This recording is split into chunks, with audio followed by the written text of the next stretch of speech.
Spatial isolation uses directional antennas to separate signals geographically, allowing the same frequency to be used in different areas without interference. This technique enhances system capacity. Satellite subsystems are the functional units that make up a satellite, including power supply, communication systems, thermal control, and propulsion. Each subsystem plays a critical role in maintaining overall satellite operation.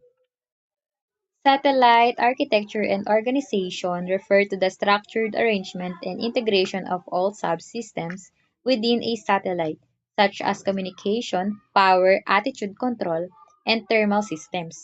These subsystems are designed to work together in a coordinated way to ensure efficient operation, proper orientation, reliable signal transmission, and overall system stability throughout the satellite's mission. This is the general block diagram of a communication satellites.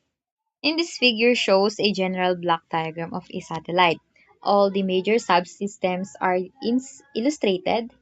The solar panels supply the electrical power for the spacecraft. They drive regulators that distribute the power to all other subsystems, and they charge the batteries that operates the satellite during eclipse periods.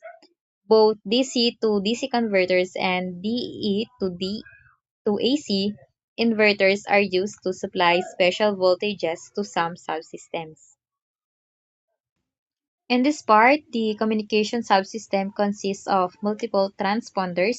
These receive the uplink signals, amplify them, translate them in frequency, and apply them again for retransmission as downlink signals. The transponders share a common antenna subsystem for the both reception and transmission. The telemetry, tracking, and command subsystem monitors onboard conditions such as temperature and battery voltage and transmit this data back to a ground station for analysis.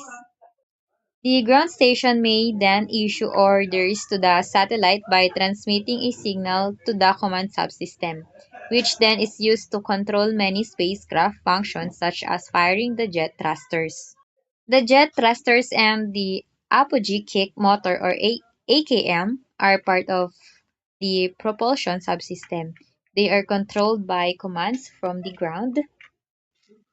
The attitude control subsystem provides stabilization in orbit and senses changes in orientation. It fires the jet thrusters to perform attitude adjustment and station keeping maneuvers that keep the satellite in its assigned orbital position. So, the main payload on a communication satellite, of course, is the communication subsystem that performs the function of repeater or relay station. An Earth station takes the signals to be transmitted, known as the baseband signals, and frequency modulates a microwave carrier. The most common baseband signals are voice, video, and computer data. These uplink signals are then amplified, translated in frequency, and retransmitted on the downlink to one or more Earth stations.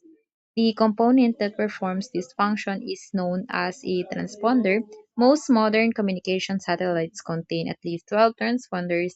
More advanced satellites contain many more. These transponders operate in the microwave frequency range. Communication subsystem is responsible for receiving, processing, and transmitting signals. It includes antennas, receivers, transmitters, and transponders, ensuring reliable communication between ground station and the satellite. And now we will be talking about single conversion transponder. The term single conversion refers to the fact that only a single frequency translation process from the received signal to be transmitted signal can take place within the satellite. The uplink signal is picked up by the receiving antenna and is first routed to a low noise amplifier or the LNA, usually a GASFET circuit. The signal is very weak at this point even though it has been multiplied somewhat by the gain of the received antenna. So it means that a single conversion transponder performs only one frequency translation from uplink to the downlink. It is the simplest type of satellite transponder. And now we will be talking about the step-by-step operation of the single conversion transponder. Number one is the receiving antenna. It captures the uplink signal from the earth. The signal is very weak due to the long distance travel. Then as you can see next is the LNA or the low noise amplifier. It is usually a GASFET based amplifier that amplifies weak signals and adds minimal noise. Then 3. Next is the frequency converter, the mixer plus local oscillator that converts the uplink frequency to the downlink frequency and prevents interference and feedback between transmit and receive signals. And next is the high power amplifier or the HPA. It boosts the signal to a level suitable for transmission. Then next is the transmitting antenna. It it is the one who sends the processed signal back to the earth. It is also called the downlink. Diplexer, the waveguide assembly that allows one antenna to be shared by a transmitter and a receiver. As you can see, this is the figure of a diplexer. A diplexer allows one antenna to be shared by a transmitter and a receiver. It also acts as a signal separator. Double conversion transponder. All the basic circuits of these systems are similar in function to those of the single conversion repeater. The only difference is that two frequency conversions are carried out. This type of conversion transponder performs two frequency conversions instead of one. And how it works: uplink signal to the first frequency conversion, then the intermediate frequency to the second conversion, then amplified and transmitted. Its advantage is to have a better selectivity, reduce interference and noise, and improve signal quality. The difference between the single conversion and double conversion is that the single conversion only has one mixer and the double conversion has two mixers. Here's a figure of a double conversion transponder. It also has a receiving antenna, LNA, amplifier, BBF, HPA, and BBF, and also the receiving antenna that sends the signals down to the earth. Next, we will discuss about the regenerative transponder.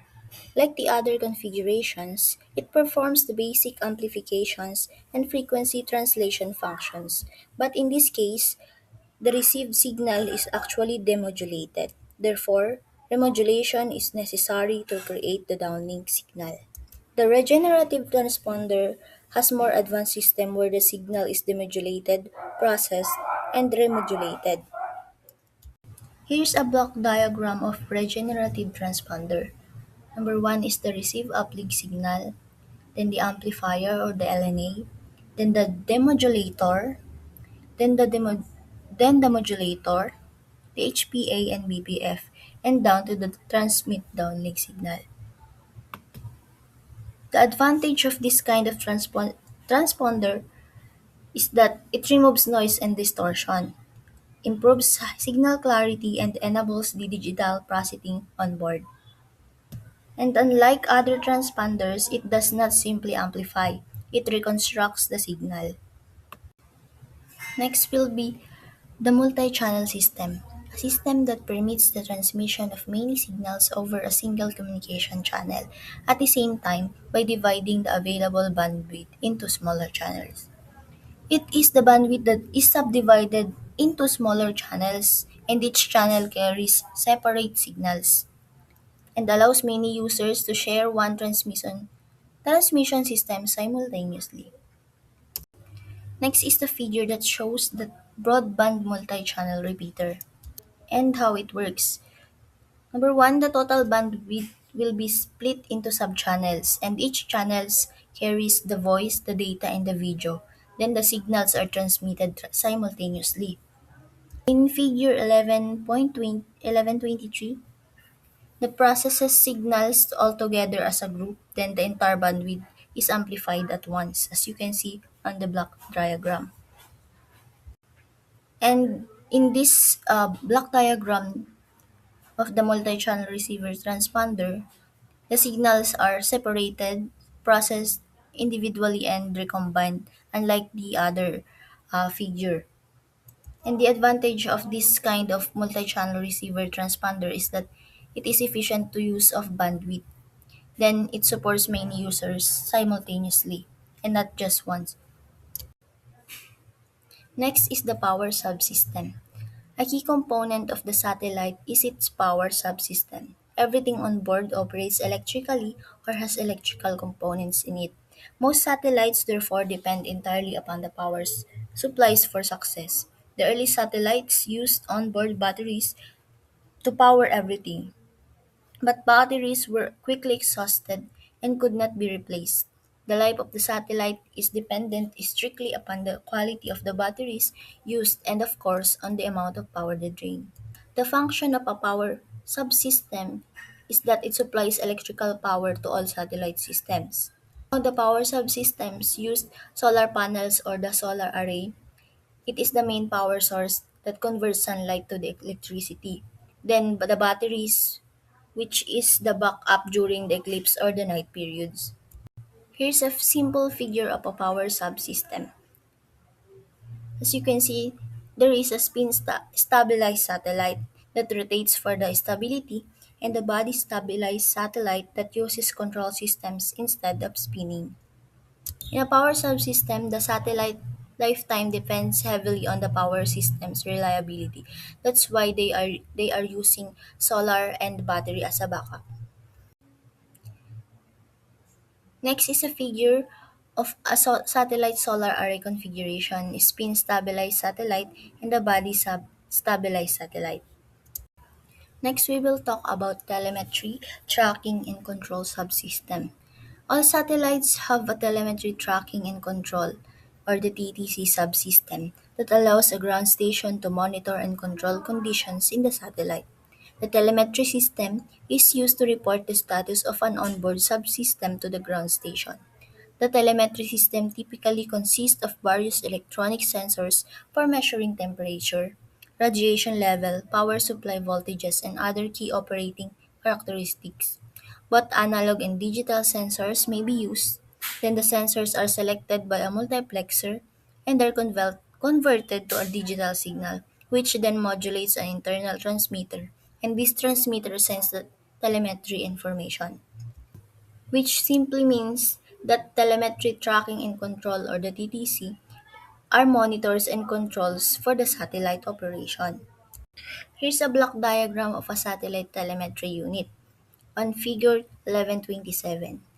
The sensors measure the temperature, the voltage, and the radiation, while the data is multiplexed, converted to digital, and transmitted to the Earth. As you can see on the block diagram, how it is processed from the receiving into the transmitting.